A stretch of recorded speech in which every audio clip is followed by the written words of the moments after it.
If you've been following Jesus for a while, then chances are you've established a spiritual habit or two that helps you spend time with God regularly, or fairly regularly, at least.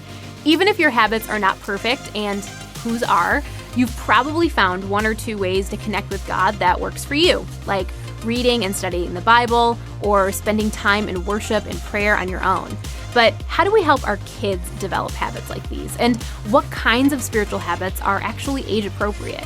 It's not always easy to know how to help kids spend time with God on their own in an age-appropriate way, but here are just a few ideas. Number one, make sure they have a Bible in a translation that's actually designed for them and that they can understand. Number two, teach them a simple way to pray that they'll easily remember. So for example, you might teach them to take the same magic words that you've already taught them, like thanks, please, and sorry, and say them to God in prayer. Number three, play kid-friendly worship songs at home, in the car, or while your kids are getting ready for the day, reminding them that worship is not only something that happens at church. Number four, help your kids memorize scripture, maybe with a song, a fill-in-the-blank game, or a fun competition. And number five, regularly share how you are spending time with God.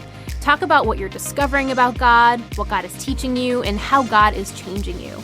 How your kid spends time with God will change over time, but what's important is that you help them build a foundation of spiritual habits now that you and your kid can continue to build on as they get older.